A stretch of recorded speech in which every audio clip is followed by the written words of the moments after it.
오늘 함께 나눌 말씀 로마서 8장 28절부터 29절까지의 말씀입니다.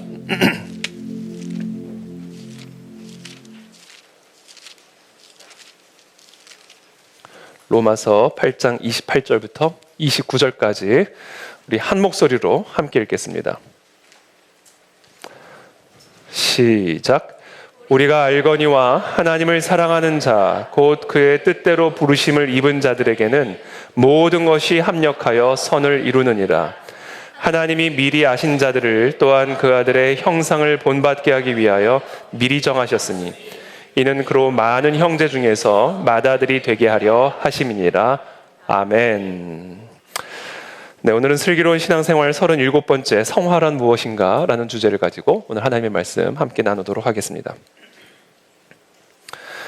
여러분, 모든 사람들은 다 행복하기를 원합니다. 행복을 원치 않는 분들은 아마 아무도 없을 겁니다. 우리가 교회를 다니고 또 예수님을 만나고 또 우리가 하는 모든 일의 궁극적인 목적은 사실은 우리의 행복을 위한 것이다 라고 말을 해도 과언이 아닙니다. 공부하는 거, 직장생활하는 거, 저축하는 거, 결혼하는 거, 이 모든 것들이 사실은 궁극적으로 우리의 행복을 위한 일이라고 말할 수가 있습니다. 특별히 시련과 고난 속에서 우리는 더욱 큰 위로와 행복을 구합니다. 그리고 사실 그건 아주 자연스러운 반응입니다. 이 아픈 사람의 관심은 그 병 때문에 겪어야 하는 고통으로부터 벗어나는 것에 있습니다. 병으로 인해 발생하는 통증에서 벗어나고 싶은 것은 너무나 당연한 일입니다. 그러나 성경은 단순히 통증을 가라앉히는 데만 관심을 가져서는 안 된다라고 가르치고 있습니다. 우리가 1차적으로 관심을 가져야 할 것은 통증을 없애는 일이 아니라 그 통증을 유발시키는 질병을 치료하는 일입니다. 그래서 통증에만 관심을 기울이는 것은 사실상 아주 해로운 행동입니다. 여러분, 마약과 약의 차이가 뭡니까? 마약은 통증을 제거하지만 약은 질병을 제거합니다. 우리는 통증을 제거하는 것을 목표로 삼지 말고 질병을 제거하는 일을 우리의 목표로 삼아야 합니다. 성경은 우리의 삶에 있는 다양한 통증의 해소는 언제나 어떤 것의 부산물로 주어지는 것이라고 말합니다. 무언가에 따라오는 결과물이다라고 가르쳐 줍니다.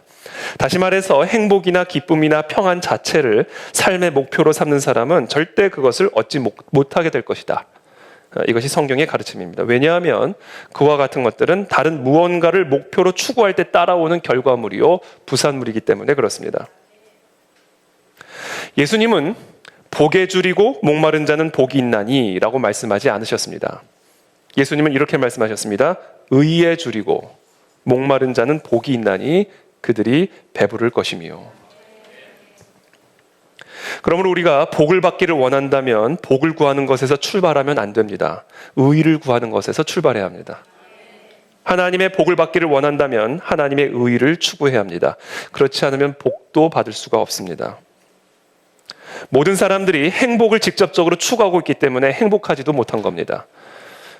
행복을 위해서는 바른 출발점에서 시작을 해야 하는데 그것이 바로 의이다라는 것이죠. 자, 그렇다면 의란 무엇인가요? 의라고 하는 것은 하나님과 우리의 창조주와 피조물 사이의 올바른 관계, 그 올바른 관계를 누리고 있는, 유지하고 있는 그 상태, 그게 의입니다. 그러니까 행복하기를 원한다면 우리는 하나님과 나 사이의 올바른 관계부터 점검해야 합니다. 하나님과 나 사이의 올바른 관계로부터 복은 흘러들어오는 것이기 때문에 그렇습니다. 자, 그렇다면 하나님과 나의 올바른 관계, 의로운 관계의 모습은 어떤 모습인가? 성경은 그것을 한 단어로 말합니다. 거룩. 나는 너희의 하나님이 되려고 너희를 애굽 땅에서 인도하여 낸 여호와라. 내가 거룩하니 너희도 거룩할지어다.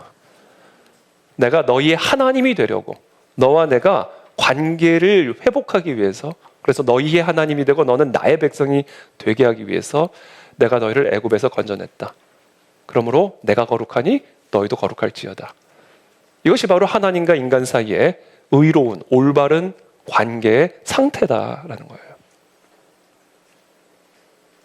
그렇다면 우리는 어떻게 해야 의롭다함을 받게 됩니까? 우리가 어떻게 의로워질 수가 있고 어떻게 거룩해질 수가 있습니까?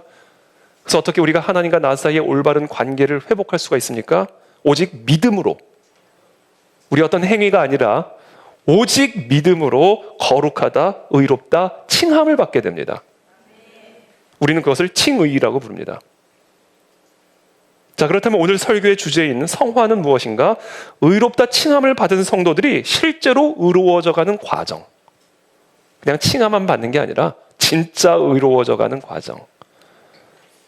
거룩하다 칭함을 받은 성도들이 실제로 거룩해져가는 그 과정이 왜 이러죠? 그 과정이 성화다.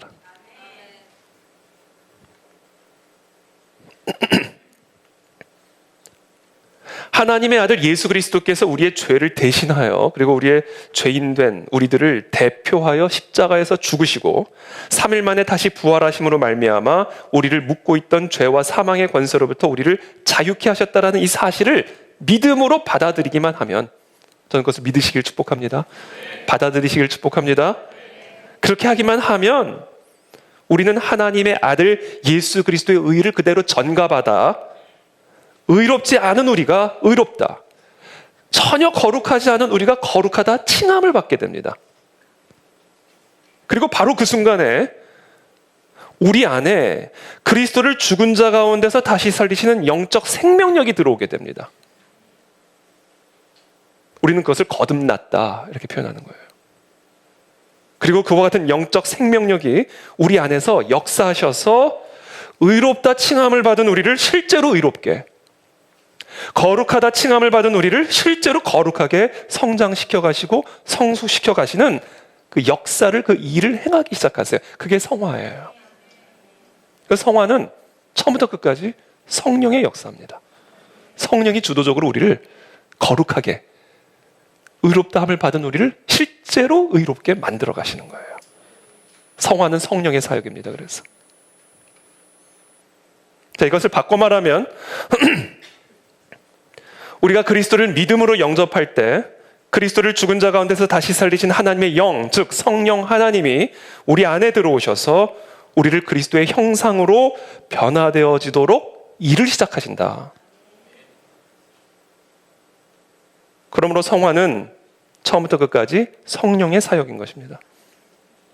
그리고 그와 같은 거룩의 성장을 통해, 의의 성숙을 통해 우리의 행복이 성장하고, 우리의 평안이 성장하고, 우리의 권능이 성장하고, 우리의 기쁨이 성장하며 우리의 삶에 있던 다양한 통증들은 사라지기 시작하게 되는 것이죠.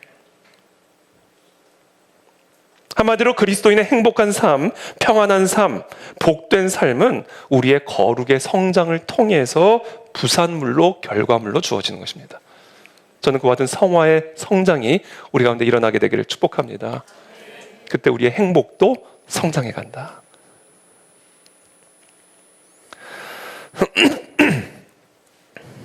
자, 그와 같은 거룩의 성장은 그냥 저절로 이루어지는 게 아닙니다.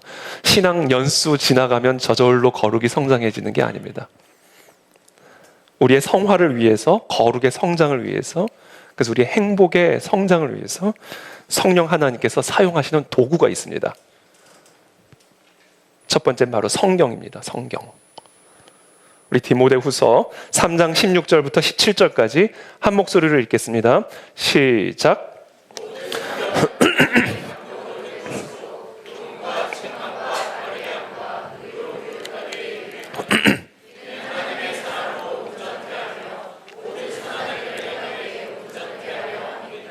아멘. 모든 성경은 창세기 1장 1절부터 요한계시록 끝까지 1.1획도 빠지지 않고 모든 성경은 성령의 감동, 성령 하나님의 감동으로 쓰여진 겁니다. 어떤 목적을 위해서 교훈을 주고 책망을 주고 바르게 하고 의로 교육하기 위해. 그러니까 하나님이, 성령 하나님께서 우리에게 성경을 주신 이유는 우리를 교육하기 위함이에요. 어떤 교육? 이는 하나님의 사람으로, 성도로, 의롭다 칭함을 받은, 거룩하다 칭함을 받은 우리로 하여금 진짜 의로워지도록 온전케 하며 모든 선한 일을 행하기에 온전케 하려 함이니라. 이게 성령 하나님께서 우리에게 성경을 주신 이유입니다. 그래서 내 안에 계신 성령께서 나를 진짜 의롭게 거룩하게 변화시켜 가기 위해서 행하시는 일이 뭐냐면요, 지금처럼 하나님의 말씀이 떨어지고 있을 때 내 안에 계신 성령께서 여러분들에게 말씀하실 뿐만 아니라 여러분 안에 계신 성령께서 여러분들을 찌르고 교훈하고 책망하는 거예요. 그것을 통해서 우리가 성화되어져 가는 겁니다. 두 번째, 성령께서 우리를 성화시켜 가시는 도구가 있는데 그것은 바로 징계입니다. 징계. 우리 다시 한번 12장 8절부터 10절까지 또 함께 다 같이 읽겠습니다. 시작.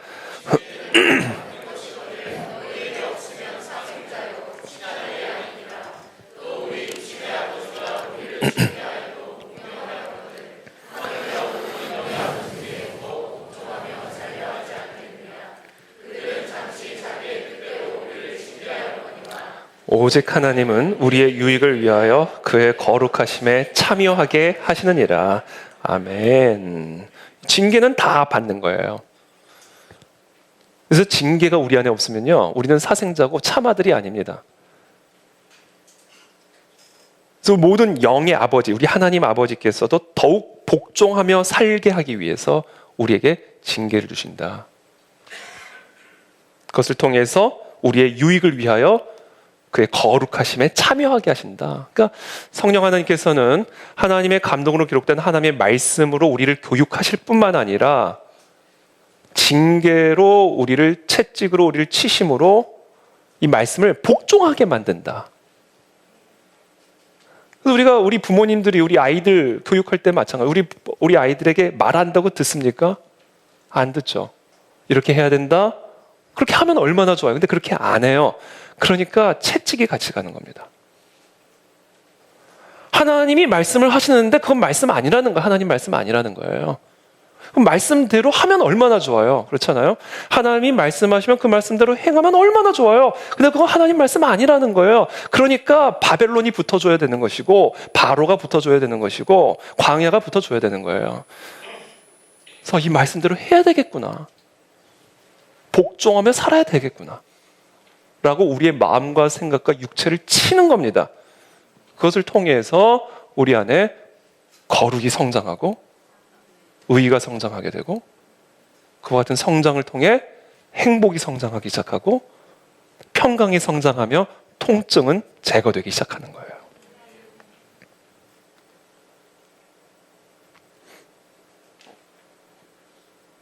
그래서 구약시대 이스라엘 역사 전체가 다 이 징계의 이야기입니다. 선지자를 통해서 말씀하시고 느부갓네살을 통해서 말씀하시고 선지자를 통해서 말씀하시고 광야를 통해서 말씀하시고. 그래서 신명기 8장 5절부터 6절에 이렇게 말씀합니다. 너는 사람이 그 아들을 징계함 같이 네 하나님 여호와께서 너를 징계하시는 줄 마음에 생각하고 네 하나님 여호와의 명령을 지켜 그의 길을 따라가며 그를 경외할지니라. 우리가 이 사실을 기억하지 못할 때 우리는 영적인 침체를 경험하게 됩니다. 하나님이 도대체 나한테 왜 이러시는 걸까? 하나님으로부터 가혹한 대우를 받는다라고 생각하게 됩니다. 그러면서 하나님에 대한 섭섭함이 올라오기 시작하게 되고 더 나아가 하나님에 대한 반항심까지 올라오기 시작하게 됩니다. 그렇게 되면 당연히 영적으로 침체할 수밖에 없게 되죠. 하나님이 싫어지고 교회가 싫어지고 성도가 싫어지고 성경이 싫어지고. 그러니까 오죽 침체에 빠졌으면 그 기적을 경험하고 출애굽한 이스라엘 백성들이 광야에서 조금 목마르니까 조금 배고프니까 애굽으로 돌아가자. 애굽으로 돌아가자.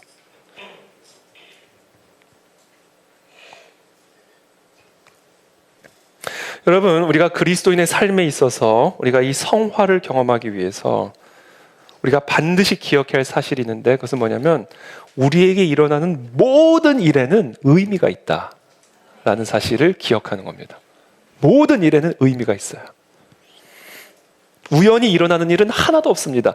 저와 여러분들이 정말로 전능하신 하나님의 주권을 믿는다면 우리의 사전에 우연이란 단어가 있으면 안 됩니다. 우연이란 단어는 우연으로도 쓰시면 안 돼요. 왜냐하면 하나님을 믿는 자녀들에게 살아계신 하나님이 지배하고 다스리는 세상 안에 우연이라는 것은 있을 수가 없어요. 하나님께서 허락하지 않으시면 참새 한 마리도 땅에 떨어질 수 없다라고 말씀하셨어요. 참새가 그 정도인데 우리는 얼마나 더 하겠습니까? 아버지의 허락 없이는 어떤 일도 일어날 수가 없습니다. 그게 유쾌한 일이든 불쾌한 일이든 좋은 일이든 나쁜 일이든 정당한 일이든 부당한 일이든 하나님이 허락하지 않으시면 일어날 수가 없습니다. 그러므로 우리 그리스도인들은 기억해야 돼요. 우리에게, 우리의 삶에 일어나는 모든 일들은 다 하나님이 허락하신 일이요. 그러므로 그 안에 의미가 있고 목적이 있고 뜻이 있다. 그렇다면 그 의미와 목적과 뜻은 무엇인가? 우리의 성화를 위한 것입니다. 우리의 거룩의 성장을 위한 것입니다. 이게 오늘 본문의 말씀이에요. 우리가 알거니와 하나님을 사랑하는 자, 곧 그의 뜻대로 부르심을 입은 성도들에게는, 자들에게는 모든 것이 합력하여 선을 이루느니라. 그렇다면 그 선의 내용이 무엇일까? 내가 승진하는 것일까? 내가 더 많은 돈을 버는 그 선을 의미하는 것일까? 하나님이 이 모든 일을 합력하여 결국은 내가 더 잘되게 하는 선일까? 그 선의 내용이 무엇이냐? 하나님이 미리 하신 자들 또한 그 아들의 형상을 본받게 하기 위하여 미리 정하셨으니 이는 그로 많은 형제 중에서 맏아들이 되게 하려 하심이니라. 아들의 형상을 본받게 하는 것, 그것이 바로 하나님이 이 모든 일을 합력하여 이루시는 선입니다.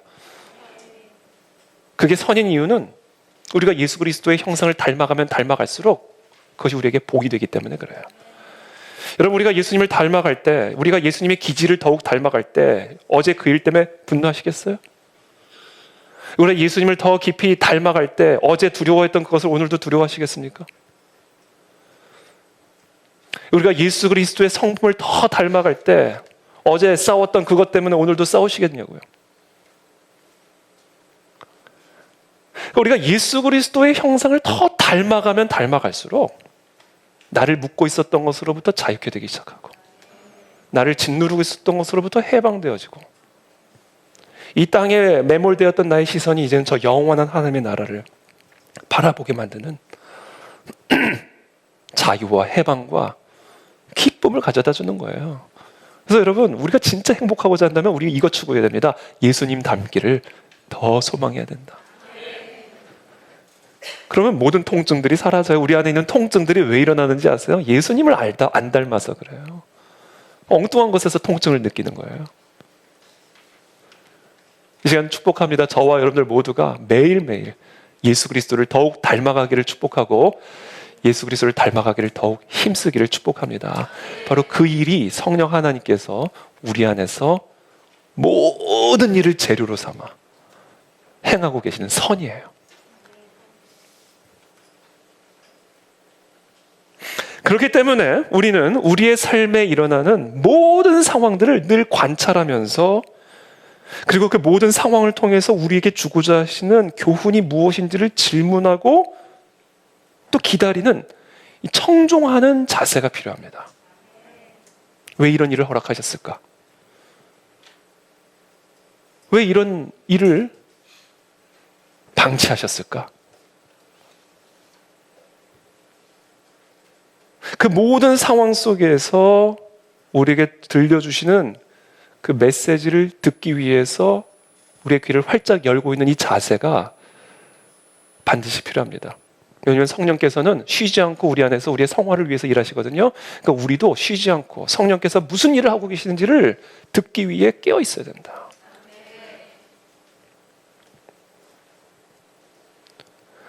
성령 하나님께서 우리의 성화를 위해서 사용하시는 대표적인 징계는 어떤 것이 있는가? 셀 수 없이 많아요. 그러나 대표적으로 얘기를 한다면 질병이죠. 질병.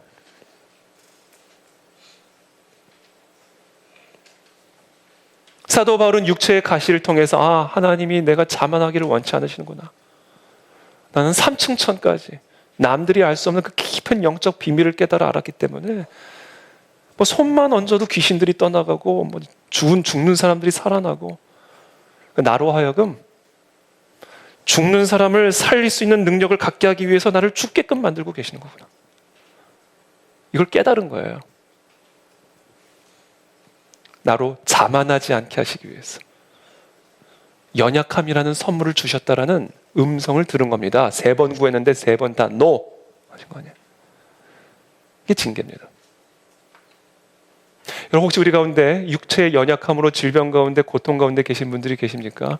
질병으로부터 나음을 얻는 일에만 집중하지 마시기를 축복합니다. 물론 질병이 낫기를 축복합니다. 그러나 그 질병이 주는 고통을 통해서 하나님이 이루시고자 하는 일이 있어요. 저는 그 일이 먼저 이루어지게 되기를 기도합니다. 그건 바로 성화다. 성화. 두 번째 또 하나님이 사용하시는 징계가 있습니다. 재정적인 어려움입니다. 갑자기 어려워져요, 재정이. 수입은 변함이 없는데 갑자기 목돈이 들어가야 할 일들, 사건들이 터지는 것이죠. 그러면서 갑자기 재정적인 압박이 들어오기 시작하는. 이게 이스라엘 백성들이 광야에서 끊임없이 경험했던 징계입니다. 광야에서 먹을 게 없고 마실 게 없고 입을 게 없고 누울 자리도 없는 그런 광야의 자리에서 사람이 떡으로만 사는 것이 아니라 하나님의 입에서부터 나오는 말씀으로 산다라는 그것을 배운 거예요. 이 징계죠. 바르게 함과 의로 교육하기에 합당한 징계를 통해 사람이 떡으로만 사는 게 아니라 말씀대로 순종하고 복종함으로써 살아야 된다라는 이 성화, 거룩을 배운 거예요. 재정적인 어려움을 경험하고 계십니까? 그 재정적인 어려움 해결에 집중하지 않게 되기를 바랍니다. 그 통증은 더 본질적인 문제가 해결이 되면 자연스럽게 사라지게 됩니다. 그 본질은 뭐예요? 거룩입니다. 하나님의 말씀대로 복종하며 사는 이 거룩을 회복할 때 그때 메마른 곡간의 곡식이 우리도 모르는 사이에 채워지기 시작하는 거예요. 통증에 집중하지 마십시오. 질병에 집중하셔야 되고 그 질병의 핵심은 바로 거룩의 부재.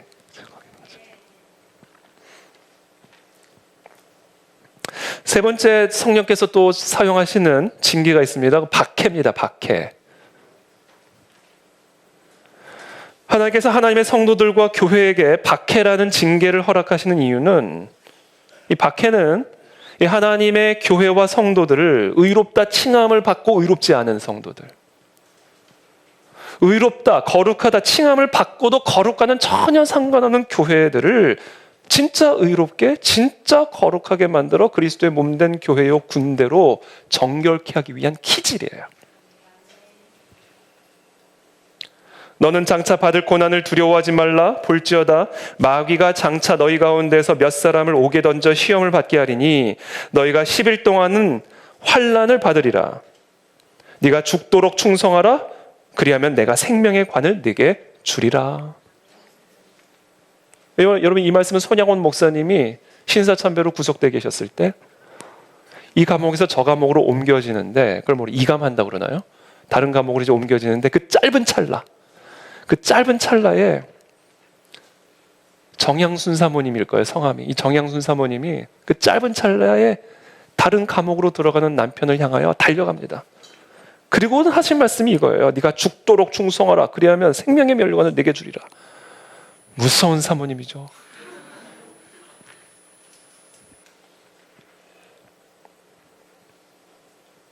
이 땅의 교회들 안에는 신앙인도 아니면서 신앙인 흉내내고 있는 위선자들이 많이 있습니다. 우리 교회 안에도 있을지 모릅니다. 이 교회 안에 섞여 있는 이 밀과 가라지들, 교회 안에 섞여 있는 신앙인과 위선자를 여러분 무엇으로 구분할 수 있어요? 겉으로는 구분 못합니다.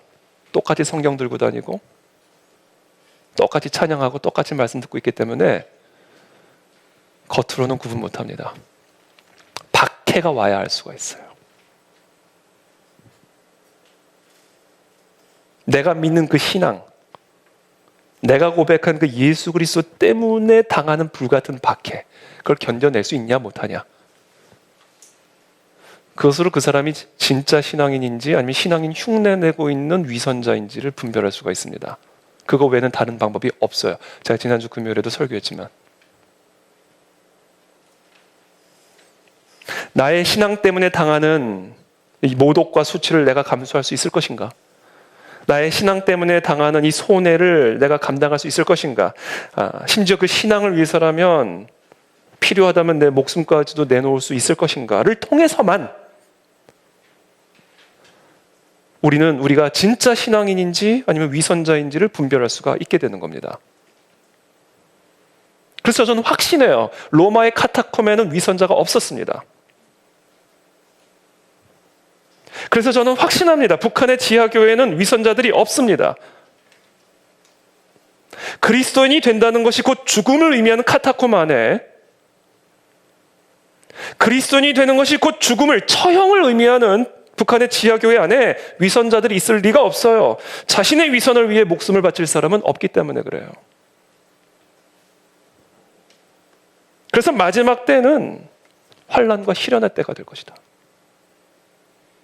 그것을 통해서만 교회 안에 섞여 있는 밀과 가라지들이, 진짜 신앙인과 위선자들이 분별이 될 수가 있을 것이기 때문에 그렇습니다.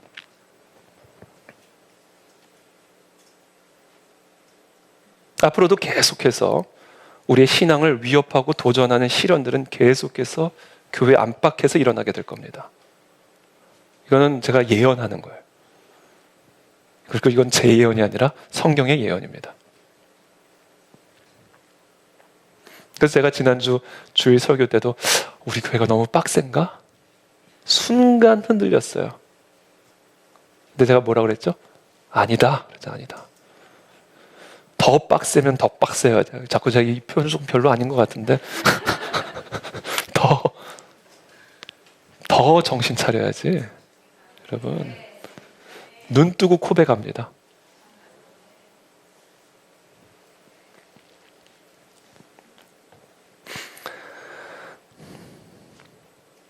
네 번째, 성령께서 우리를 징계하시기 위해 성화를 위해서 사용하시는 또 다른 도구가 있는데 그것은 바로 침묵입니다. 하나님이 안 계신 것 같아요. 아무리 구해도 나타나지를 않으셔요. 아무리 찾아도 도움을 주지를 않으십니다. 하나님이 없는 것 같아요. 하나님이 나를 버린 것 같아요. 공황이 오죠. 아니, 이런 상황인데 하나님이 나에게 나타나지를 않으시는 거예요. 마리아와 마르다가 나사로 죽기 전에 바로 그걸 경험한 거예요. 오질 않아. 욥이 경험한 겁니다. 욥기 23장 8절부터의 말씀이죠. 그런데 내가 앞으로 가도 그가 아니 계시고 뒤로 가도 보이지 아니하며 그가 왼편에서 일하시나 내가 만날 수 없고 그가 오른편으로 돌이키시나 배울 수 없구나. 이와 같은 완전한 침묵 속에서 욥은 이렇게 고백합니다. 나의 가는 길을 오직 그가 아시나니 그가 나를 단련하신 후에는 내가 정금같이 나오리라. 옆으로 가도 하나님이 안 보이고, 그래서 우측으로 가도 하나님이 안 보이고, 앞으로 가도 안 보이고, 뒤로 가도 안 보이고, 이 모든 침묵의 과정을 통해서 하나님이 지금 욥 안에서 성장시키고자 하셨던 거룩이 뭐예요? 믿음이에요. 네가 안 보여도 나는 보고 있다. 네가 느끼지 못한다고 내가 없는 게 아니다. 네 감각을 의지하지도 말고, 네 시력을 의지하지도 말고, 네 감정도 의지하지 말고,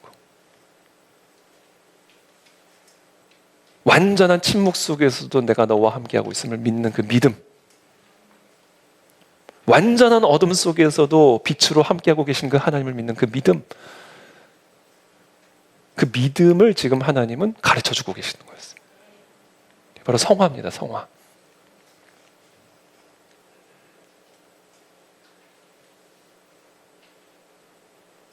그래서 혹시 지금 이 욥과 같은 왼쪽에 가도 우측에 가도 앞으로 가도 뒤로 가도 하나님이 보이지 않고 들리지 않는 그런 완전한 우겨쌈을 당하는 것 같은 상황 가운데 계신 분들이 계신다면, 여러분 지금 우리는 징계 가운데 있음을 여러분 기억하시고 그 징계를 통해서 하나님이 일하고자 하시는 것에 귀를 기울이시게 되기를 바랍니다.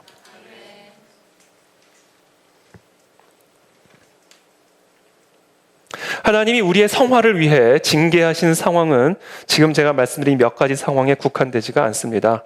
오늘 본문 말씀대로 하나님은 모든 상황을 통해서 지금 우리의 성화라고 하는 선을 이루어가고 계시는 중이에요. 그러므로 이 시간 우리 모두가 기억해야 합니다. 우리 안에 일어나는 모든 일 안에 하나님의 의미가 있고 메시지가 있다. 그 메시지를 들으셔야만 합니다. 그렇다면 어떻게 우리가 그 메시지를 들을 수 있을까? 그 메시지를 듣기 전에 먼저 선행되어져야 될 게 있는데, 그게 뭐냐면 징계를 대하는 우리의 태도. 이 태도로부터 메시지가 옵니다. 이 태도가 올바르게 돼야 음성이 들려요. 제가 어렸을 때만 해도 우리 선생님들이 체벌을 했잖아요. 큰 이런 막대기, 사랑의 매, 도무지 이해할 수 없는 사랑의 매. 어떻게 저게 아무리 봐도 저건 사랑의 매가 아닌데. 사랑의 매를 딱 써놓고. 저는 정말 가뭄에 콩나듯 맞아봤는데 때릴 때, 선생님이 때릴 때 엉덩이를 딱 때리잖아요.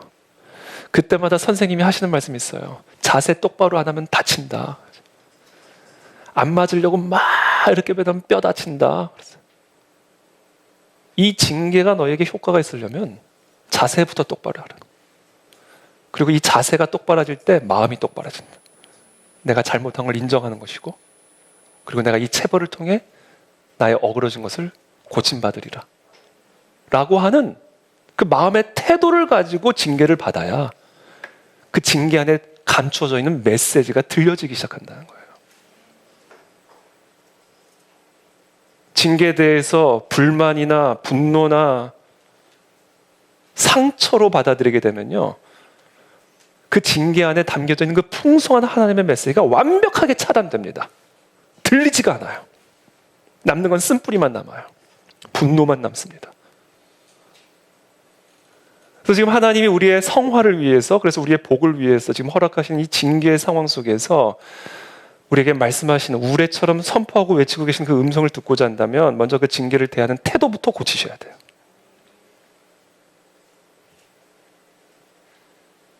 그럼 이 징계를 대하는 올바른 태도를 이야기하기 전에 먼저 올바르지 않은 태도를 제가 먼저 말씀을 드릴게요. 징계를 대하는 잘못된 태도, 하나님의 그 메시지를 절대로 들을 수 없고, 그래서 성화될 수 없고, 그래서 복받을 수 없는 태도가 있어요. 징계를 무시하는 겁니다.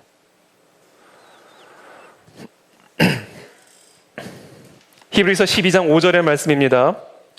또 아들들에게 권하는 것 같이 너희에게 권면하신 말씀도 잊었도다 일러스되 내 아들아 주의 징계하심을 경히 여기지 말며, 경히 여기지 말며, 징계를 가볍게 여기지 말라는 거예요. 하나님의 징계를 무시하지 말라는 겁니다. 우리 안에 일어나는 이 모든 상황들을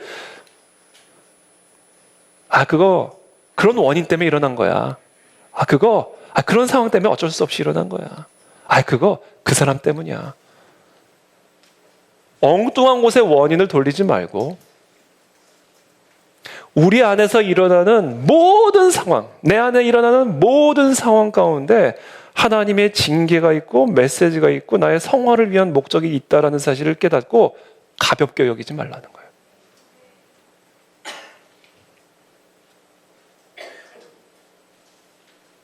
나에게 주어진 불쾌한 상황이 나를 향한 하나님의 징계라는 것을 인정하지 않고 그 상황을 가볍게 떨쳐버리거나 그 상황으로 내 마음과 내 생각과 내 영혼이 영향을 받으려 하기보다는 있는 힘껏 떨쳐내버리고 웃어 넘기려 하는 태도, 의도적으로 무시하고 동요하지 않으려는 태도는 하나님의 징계를 경시하는 태도입니다. 그러니까 영향을 주려고 주셨는데 영향을 받지 않으려고 하면 무시하는 거죠.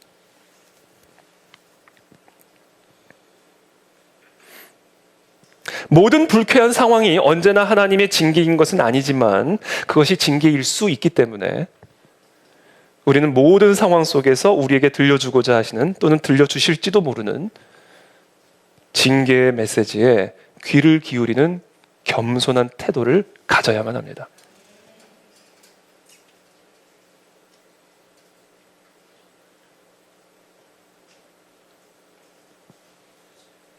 하나님이 허락하신 일이라면 그 안에는 분명히 하나님의 메시지가 있습니다.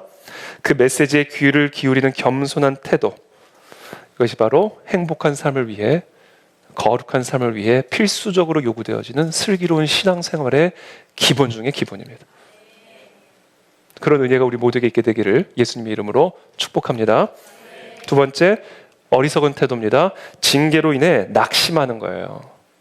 이것보다 어리석은 태도가 없어요. 이 징계를 무시하는 것만큼이나 징계에 대해서 낙심하는 것은요, 이 징계 안에 담겨져 있는 하나님의 그 사랑의 메시지, 우리의 유익을 위해서 일하시는 그 하나님의 사랑의 마음을 완전하게 차단시키는 잘못된 태도입니다. 우리가 사실 인간적으로 절망적인 상황을 만나게 되면 우리의 마음이 무너지고 짓눌립니다. 그래서 우리가 징계를 받을 때 낙심할 위험이 있어요. 근데 지금 말씀드린 것처럼 이것은 하나님의 징계에 대해 매우 잘못된 태도예요. 왜냐하면 하나님이 우리에게 징계를 허락하신 이유는 오직 하나, 우리의 유익을 위한 것이기 때문에. 거룩의 성장, 의의 성장을 통해 우리로 하여금 행복의 성장, 축복의 성장, 통증의 소멸, 이것이 바로 우리에게 허락하신 징계의 단 하나의 목적이기 때문에 비록 겉으로 보기엔 슬퍼 보이고 지금 당장 감각적으로는 고통스럽지만, 감각적으로 고통스럽고 보기 슬프다 해서 낙심하고 슬퍼하는 건 이건 너무너무 어리석은 일이다.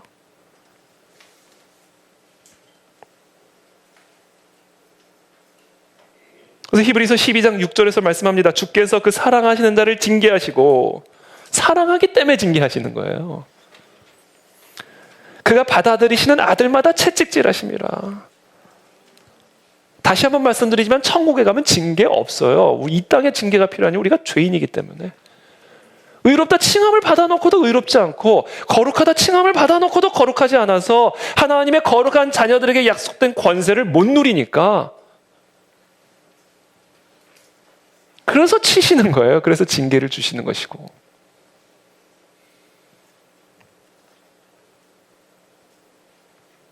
그러므로 징계 가운데 있는 사람들은 하나님께서 허락하신 이 징계에 대해서 어떤 태도를 가져야 됩니까?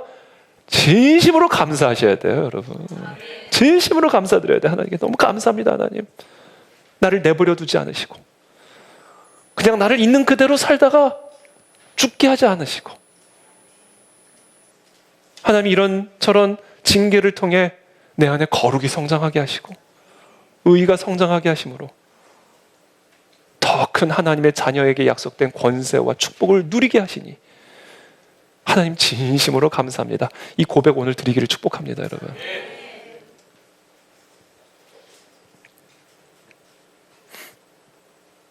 징계에 대한 올바른 태도는 또 뭘까요? 감사할 뿐만 아니라, 진짜 감사하면요, 참으셔야 돼요.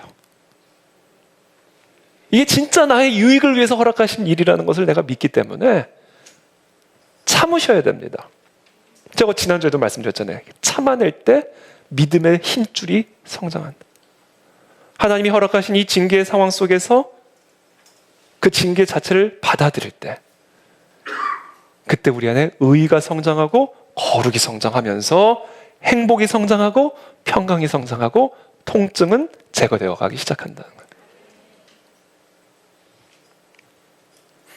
히브리서 12장 7절입니다. 너희가 참음은 징계를 받기 위함이라. 이건 번역이 조금 어렵게 된 거예요. 징계를 잘 받기 위해 참아라, 이 이야기입니다. 하나님이 우리의 유익을 위해서 징계를 주시는 것이니 그 징계를 제대로 받기 위해서 참아야 된다.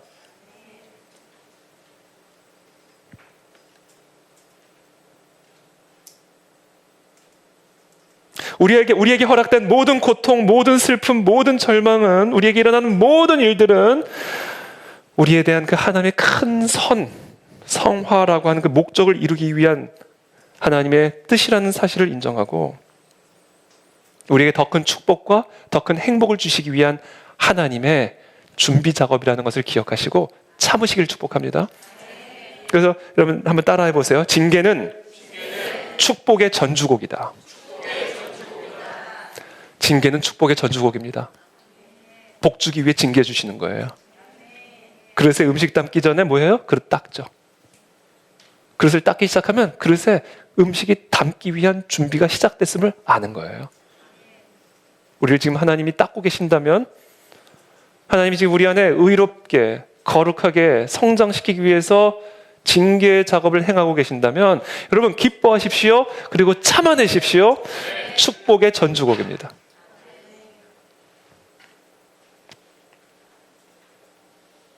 그래서 야고보서 1장 2절부터 4절까지의 말씀 우리 다 함께 읽어보겠습니다. 시작.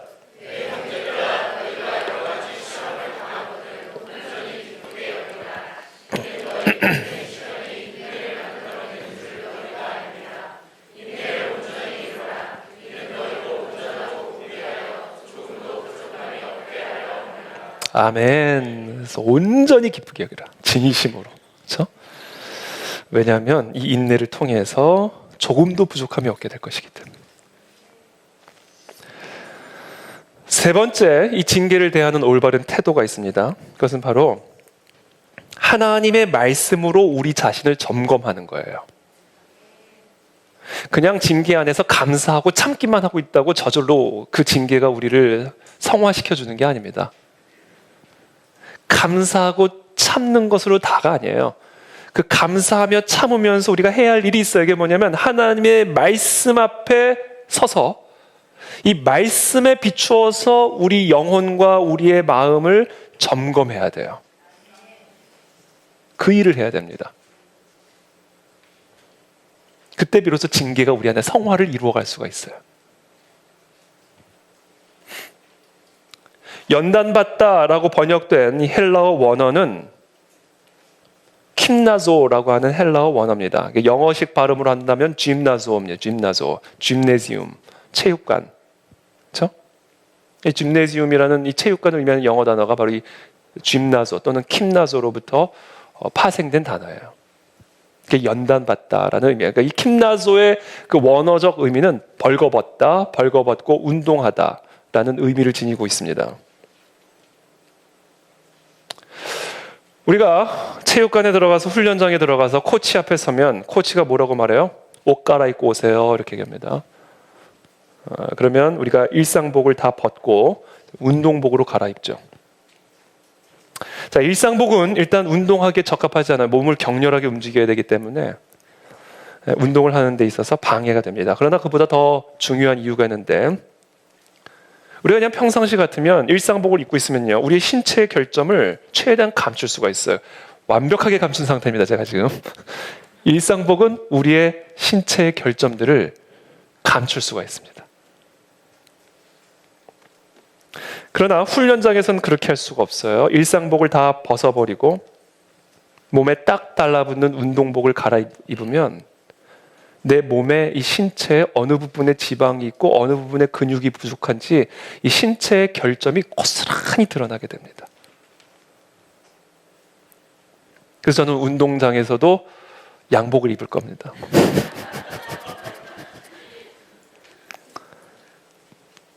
우리의 삶도 마찬가지예요. 우리의 삶이 아무 탈 없이 그냥 잘 굴러갈 때에는 우리의 인격과 우리의 성품과 우리의 신앙의 결함들이 완벽하게 덮여져 있어요. 완전히 가려져 있습니다. 다른 사람들의 눈은 또 물론이거니와 내 눈에도 가려져 있어요. 그래서 내가 너무 좋은 사람 같고 완벽한 사람 같아 보여요. 이게 평상시에는 그렇게 보입니다. 그러다가 갑자기 삶의 까다로운 상황들을 만나게 되거나 징계적인 상황을 만나게 되면 그때 나의 본연의 모습이 나타나면서 그동안 평안한 환경 가운데 가려졌고 감춰졌던 나의 결점들이 막 드러나기 시작하게 되는 거예요. 내 안에 이런 게 있었네. 야, 내 안에 이런 기질들이 있었구나. 이런 것들이 막 드러나기 시작합니다. 내면에 두려움이 있고 충동적인 기질들이 있고 부족한 자제심이 있고 용서가 부족하고 사랑이 부족하고 섬김이 부족하고 희생이 부족하고 나밖에 모르고 이와 같은 내 내면의 결점들이 막 드러나기 시작한 거예요.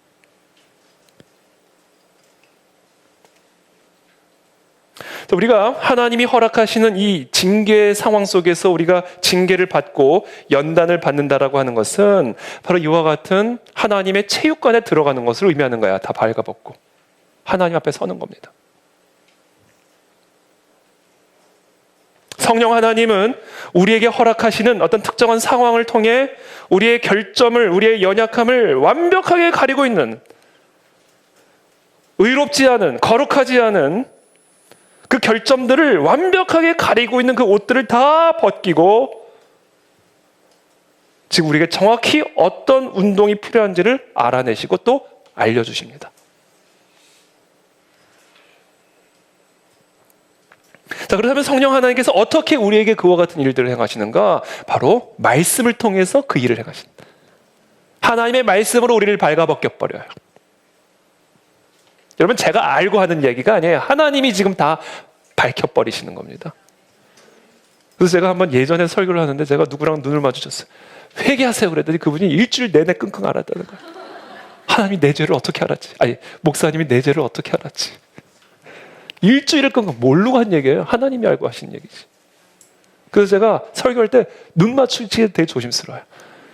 좋은 말 할 때만 눈 마주치고 손짓 하나도 그냥 허공을 향하고 이렇게. 자칫 잘못하면 또 이게 나를 지적하네 이럴까 봐. 성령 하나님의 감동으로 기록된 하나님의 말씀으로 우리를 발가벗겨 버리십니다. 이게 성령께서 우리 안에서 성화를 위해서 하시는 일이에요. 히브리서 4장 12절부터 13절입니다. 하나님의 말씀은 살아있고 활력이 있어 좌우의 날선 어떤 검보다도 예리하여 혼과 영과 및 관절과 골수를 찔러 쪼개기까지 하며 또 마음의 생각과 뜻을 판단하나니 지으신 것이 하나도 그 앞에 나타나지 않음이 없고 우리의 결산을 받으실 이의 눈앞에 만물이 벌거벗은 것 같이 드러나느니라. 다 벌거벗겨버려요. 하나님 앞에서 우리가 가리고 있고 감추고 있었던 무화과 나무 다 찢어 없애버리십니다. 그 일을 무엇으로 하시는가? 성령의 감동으로 기록된 말씀으로. 그래서 이 말씀은요 너무 강력해서 여러분 관절과 골수를 찔러 쪼갭니다. 여러분 영과 혼을 뭐로 가르겠어요? 근데 영과 혼을 갈라요. 그리고 그 안에까지 스며들어가 있었던 의롭지 않고 거룩하지 않은 것들을 끄집어내서 성화시켜 가십니다. 그것을 무엇으로 하신다고요? 말씀으로 하신다. 그리고 여러분들이 사탄이라면 뭐 하시겠어요? 어떻게 해서든지 말씀 못 얘기하게 하고 어떻게 해서든지 말씀 못 듣게 하게 하지 않겠습니까?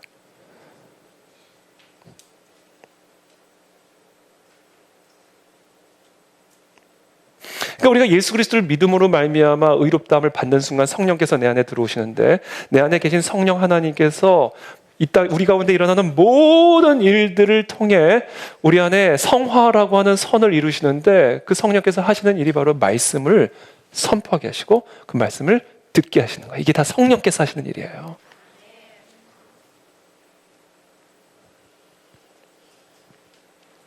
그것을 통해서 벌거벗겨지고 우리의 연약함들을 알게 되고 우리를 성화시켜 가시는 작업들을 행하신다는 거죠. 히스기야 왕이 병이 들었을 때 죽게 되었습니다. 이사야를 통해서 이제 죽는다 사형 선고를 받았어요. 그때 히스기야가 자신의 얼굴을 벽으로 향하고 여호와께 통곡하며 살려달라고 기도합니다. 그때 여호와의 말씀이 선지자 이사야를 통해 히스기야에게 임하기를 내가 네 기도를 들었고 네 눈물을 보았노라 내가 너의 삶을 15년 연장해 주겠다. 이렇게 말합니다.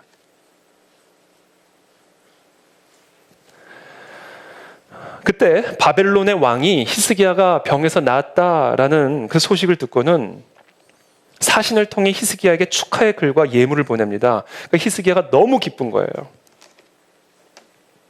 그래서 너무 기쁜 나머지 히스기야가 자신의 왕궁에 있는 모든 보물창고와 무기고에 있는 것까지도 하나도 남김없이 다 이 바벨론 사신들에게 다 보여줬습니다.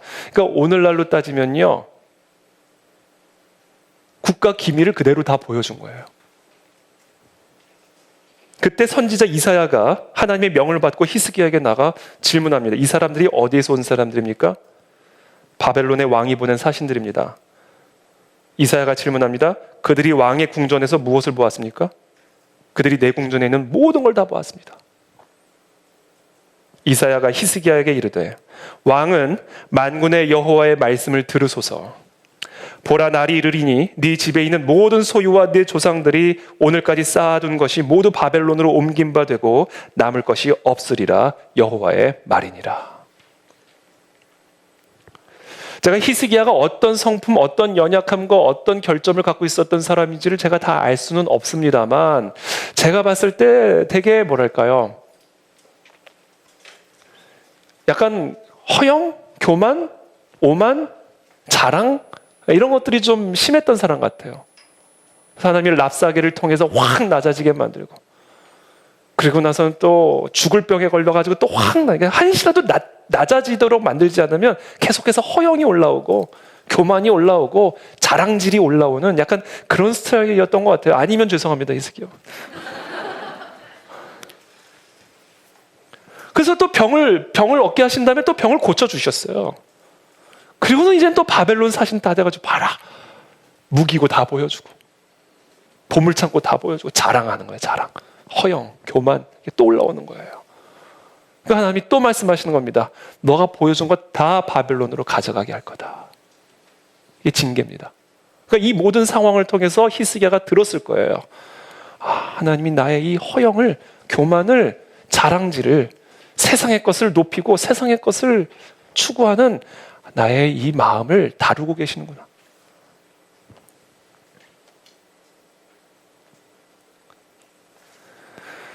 선지자 요나는 당시 이스라엘의 가장 큰 원수였던 아수르의 성읍 니느웨로 가서 니느웨 백성들로 하여금 하나님의 심판으로부터 구원을 받을 수 있도록 하나님의 구원의 말씀을 선포하라고 하는 사명을 받았습니다.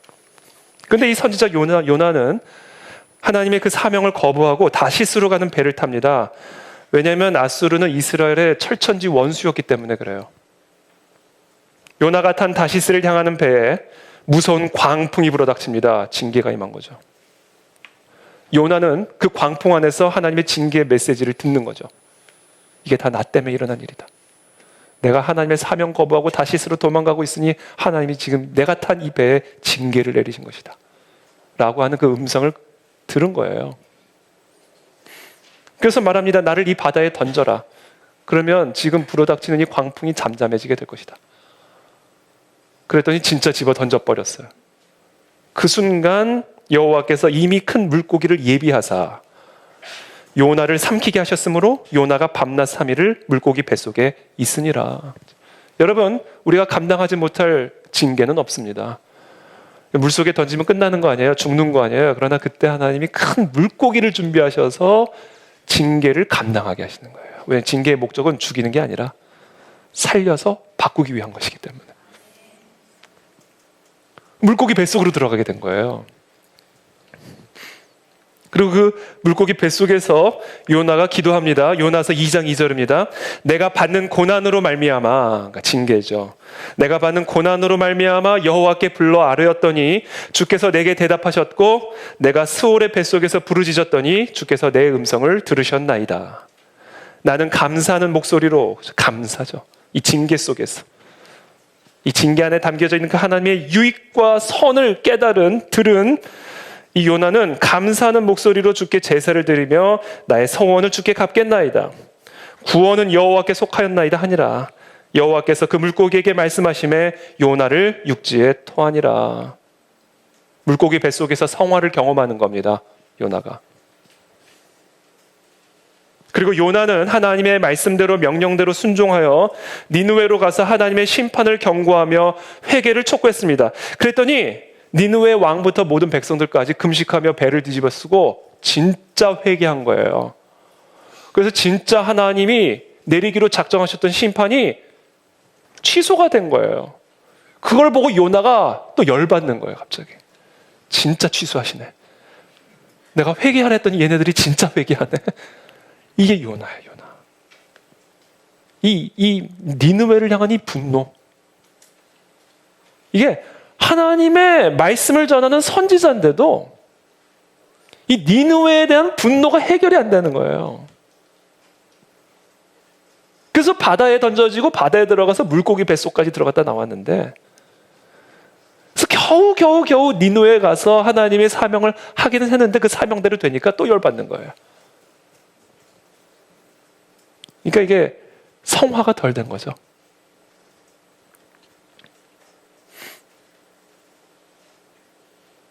그래서 그때 요나가 성읍에서 나가가지고 성읍 동쪽에 앉아가지고요. 거기서 자기를 위해서 조그만 초막을 짓고는 저 멀리서 이제 니느웨가 어떻게 되나 혹시라도 끝까지 기대를 저버리지는 않는 거예요. 혹시라도 하나님이 저 니느웨를 다시 심판하지 않으실까 기대하는 마음으로 초막 안에서 그걸 보고 있었던 거예요. 그때 하나님이 니느웨에 정말 하나님의 불심판이 임하기를 간절히 바라는 마음으로 바라보고 있는 그 니느웨를 위해서 뜨거운 햇빛으로부터 보호하기 위해 박넝쿨을 자라게 하셔가지고 그늘을 만들어 주십니다.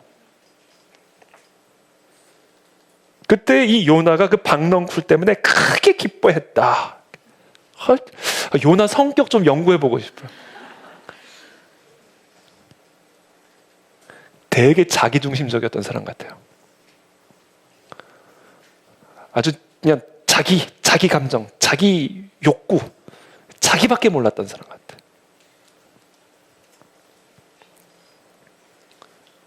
근데 하나님이 요나에게 니느웨가 망하기를 바라보며 쳐다보고 있는 요나를 그 요나가 덥지 않도록 만들어주신 박넝쿨이 아니에요. 가르쳐주고자 하시는 징계의 도구였습니다. 그 다음날 벌레가 나타나게 해가지고요. 그 박넝쿨을 다 갉아먹게 만들어 버리십니다.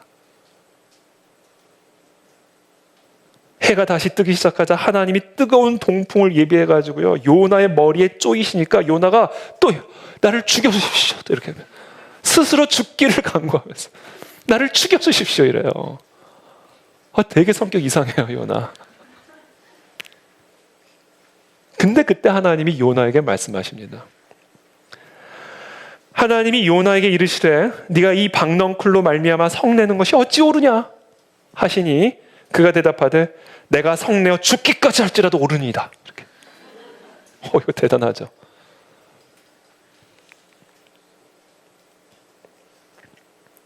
그때 하나님이 또 말씀하세요. 그러니까 보니까 요나가 물고기 뱃속에 들어갔다 나올만 해요. 여러분 이러면 물고기 배 들어갑니다. 여러분 조심하세요.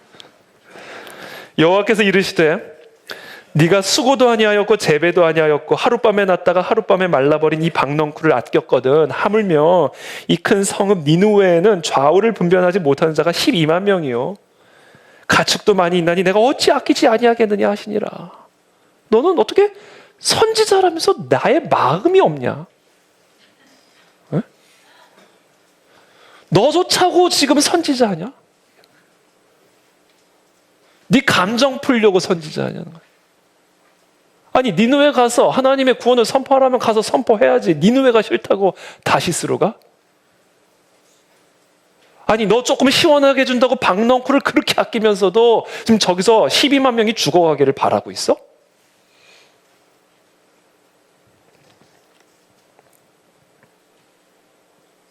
그러니까 이 모든 징계를 통해서 하나님의 요나를 하나님의 선지자답게 하나님의 종답게 하나님의 사람답게 성화시켜가고 계시는 거예요. 박넝쿨과 같이 아무것도 아닌 것조차를 사용하셨어. 모든 것을 합력하여 선을 이루시는 분이다. 이 모든 일이 하나님의 말씀을 통해서 야 내가 요나구나. 하나님의 말씀을 통해서 야 내가 히스기야구나. 발가벗은 것처럼 드러나게 하시는 것이죠. 저는 그런 역사가 일어나게 되기를 축복합니다. 사도 바울은 에베소에 2년 동안 머물면서 다윗 얘기부터 할게요. 차례차례 구약부터 끝내고 다윗 왕이 바후림에 이를 때 거기서 사울의 친족 한 사람이 나오는데 게라의 아들 그 이름은 시므입니다. 이 스토리를 통해서 우리는 무엇을 또 알 수 있는가? 어떤 때는 불경건한 자들의 입에 물려있던 재갈을 제거해서 하나님의 종들의 이름을 악의적으로 비방하는 것을 허용하실 때가 있습니다. 그게 시므이였어요. 사울의 친족입니다. 얼마나 다윗이 미웠겠어요. 내 친족 사울의 왕권을 빼앗아간 원수 중의 원수. 이 시므이의 마음 안에는 아마도 다윗을 향한 분노와 저주와 미움이 아마 가득했을 거예요. 그와 같은 불경건한 사람의 입에 물려있던 재갈을 해제하셔서 하나님의 종들의 이름을 악의적으로 비방하는 것을 의도적으로 허용하실 때가 있어요.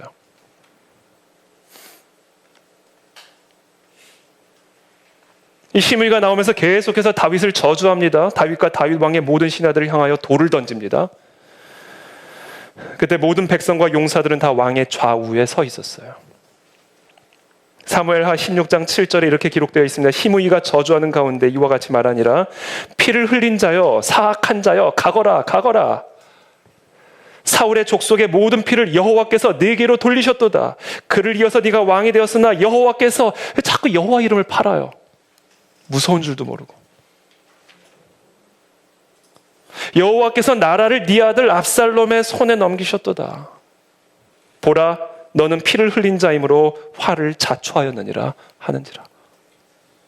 다윗을 향하여 끊임없는 저주를 선포하죠. 여호와의 이름으로. 이와 같은 말도 안 되는 일들을 하나님이 불경건한 자의 입술을 통해서 사용하신다. 그때 이 상황 속에서 이 저주를 들으면서 다윗 왕이 그 상황 속에서 하나님의 음성을 귀 기울인 거예요. 구체적인 어떤 이유 때문에 하나님이 시므이를 다윗에게 허락하셨는지는 모르겠지만 다윗은 알았던 것 같아요. 그 이유가 뭔지를. 하나님이 이 징계를 통해서 지금 나를 성화시켜가고 계시는구나 를 들은 거죠. 그래서 이 스루야의 아들들이 그 시므이를 죽이려고 할 때 그때 다윗이 이렇게 말합니다. 왕이 이르되 스루야의 아들들아 내가 너희와 무슨 상관이 있느냐. 그가 저주하는 것은 여호와께서 그에게 다윗을 저주하라 하심이니 네가 어찌 그리하였느냐 할 자가 누구겠느냐. 내버려둬라. 저주하도록 내버려두라. 지금 하나님이 나의 성화를 위해서 행하고 계시는 일이다. 하나님이 허락하지 않으면 어떻게 저 불경건한 자의 입에서 하나님의 이름으로 나를 저주하는 이와 같은 말들이 터져나올 수가 있겠느냐. 내버려둬라.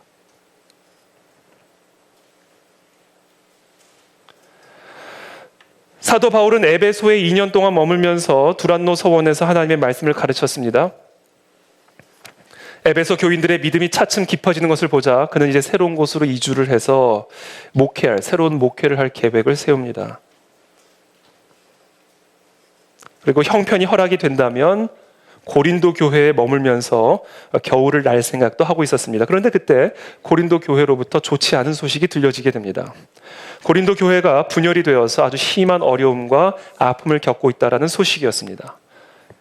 이 소식을 접한 바울은 모든 사역을 접고 즉시 고린도로 향하고 싶었습니다. 하지만 형편이 여의치 않았습니다. 그래서 차선으로 택한 방법이 바로 편지였어요. 그는 즉시 고린도 교인들의 이 미성숙한 믿음을 꾸짖는 편지를 보냈습니다. 그것이 저희가 지난 몇 주간 함께 생명의 삶으로 묵상했던 고린도 전서입니다. 편지의 내용은 이런 것이었어요. 왜 거짓 교사들의 선동에 휘말리는가? 왜 그리스도가 전한 복음의 본질을 찾지 못하는가? 그래서 바울은 고린도 전서에서 거짓 교사로 인한 교인들 간의 편가르기, 교인 간의 소송, 음행, 은사를 자랑하는 일에 대해 아주 엄하게 꾸짖습니다. 그리고 은사 중에 가장 큰 은사인 사랑으로 분열된, 그러니까 은사인 사랑으로 분열된 고린도 교회 공동체를 회복하라고 권면합니다. 하지만 고린도 교인들은 그 꾸짖음을 약으로 삼지 않았습니다.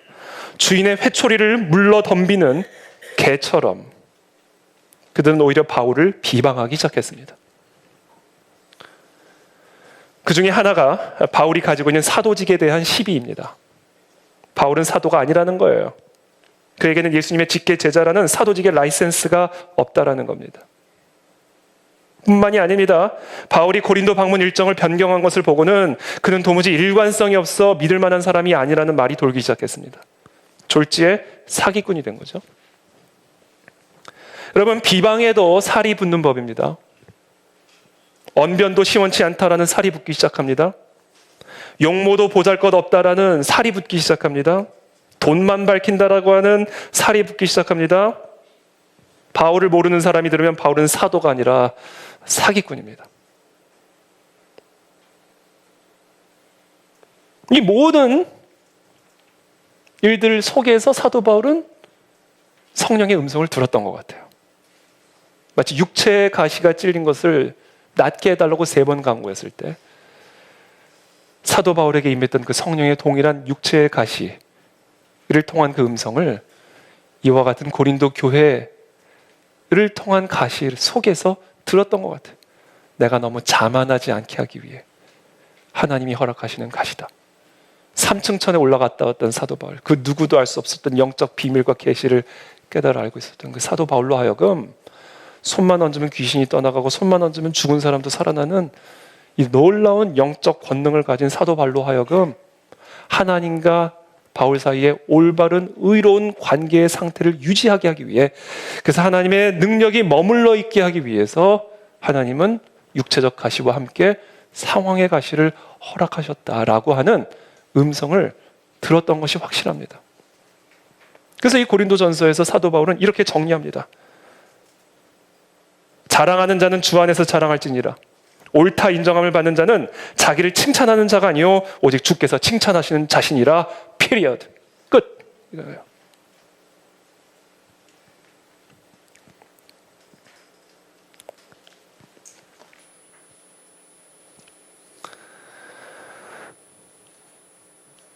바울이 고린도 교인들 가운데서 비방을 받았던 것처럼 이처럼 우리가 하나님의 사명을 위해 살아가는 하나님의 성도들, 하나님의 종들도 동일한 비방을 받게 됩니다. 특별히 이 모든 것들은 어떤 대단하고 훌륭한 일들을 이루었거나 특별한 하나님의 은사와 권능을 받은 사람일 경우에 우리의 마음들이 부풀어 올라와 교만해지지 않고, 그래서 하나님 앞에 피조물로서 종으로서 겸손한 자세를 유지하지 못할 것을 우려한 하나님의 징계다라는 것을 사도 바울은 알았다는 것이죠. 자, 이처럼 하나님은 하나님의 말씀으로 그 상황 속에서 우리 자신을 벌거벗기셔서 우리 안에 필요한 근육이 무엇인지, 우리 안에 좀 더 회복되어야 될 힘줄이 무엇이고 좀 빼야 할 지방은 무엇인지 정확하게 드러내시고 그것을 고쳐주시는 일들을 행하기 시작한다는 것이죠. 그것을 위해서 징계에 대한 4번째 올바른 태도가 있습니다.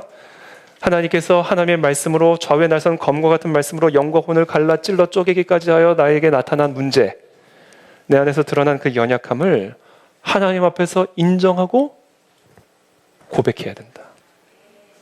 그렇습니다. 하나님, 나 교만했습니다. 그렇습니다. 하나님, 내가 게을렀습니다.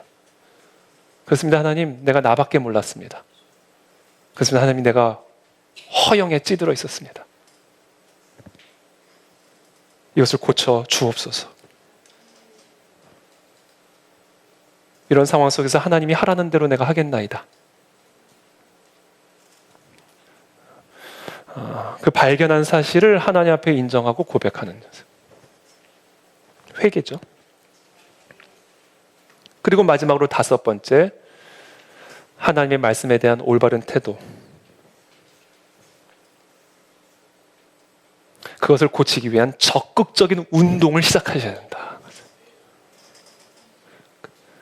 내 상황 속에서 내 안에 사랑이 부족하다라고 하는 하나님의 메시지가 들려왔다면 사랑을 운동해야 되는 거예요. 이 상황 속에서 허영이 너무 많다라고 하는 음성이 왔다면 허영을 빼기 위한 운동들이 들어가야 된다. 내 안에 너무 자기중심적인 사고방식으로 똘똘 뭉쳐있다라고 한다면 그 자기중심적인 사고를 내려놓기 위한 운동이 시작이 돼야 돼요. 적극적인. 그것을 통해서 우리의 연약한 무릎을 일으켜 세우기 위해 일해야 되고, 저는 다리로 하여금 어그러지지 않도록 적극적인 운동이 들어가야 된다는 거예요. 그것을 통해서 내 안에 성화가 이루어져 가기 시작하는 거예요. 그래서 성화는 성령 하나님께서 주도적으로 우리 안에서 행하시는 사역이지만 그러나 필연적으로 반드시 우리의 동력이 요구되어집니다. 성령께서 사용하시는 도구들에 대해서 말씀드렸어요. 그것에 대한 우리의 합당한 반응을 통해, 태도를 통해서 내 안에 계신 성령께서 나를 조금씩 더욱더 그리스도의 형상을 닮은 자들로 변화시켜 가시고, 그렇게 함으로써 우리 안에 행복이 자라고 기쁨이 자라고 평안이 자라고 통증은 줄어들고, 여기에 우리의 진정한 행복한 성도의 삶의 본질이 들어가 있다라는 거죠. 증상에 매달리지 않게 되기를 바랍니다. 그 증상을 일으키는 본질은 거룩에 있다. 거룩. 이제 말씀을 맺겠습니다. 하나님이 행하시는 모든 일 안에는 우리를 더욱 그리스도의 형상을 닮은 자로 변화시켜서 우리의 교회와 우리 성도들을 더욱 온전한 그리스도의 몸으로 세워가고자 하시는, 그래서 하나님의 군대로서의 사명을 감당할 수 있도록 온전하게 구비하고 준비시키기 위한 하나님의 선하신 섭리가 들어가 있습니다. 그러므로 감사하십시오. 참아내십시오. 하나님의 말씀 앞에 벌거벗은처럼 나타나십시오. 그리고 그때 나타나는 우리의 연약함과 문제점들을 하나님 앞에 고백하고 그 연약함들이 극복되어질 수 있도록 힘차게 운동하십시오. 그것을 통해 우리 그 안에 진리교회가 또 우리 모든 성도들이 날마다 더 견고한 하나님의 자녀들로 성장하게 되기를 예수님의 이름으로 축복합니다. 기도하겠습니다.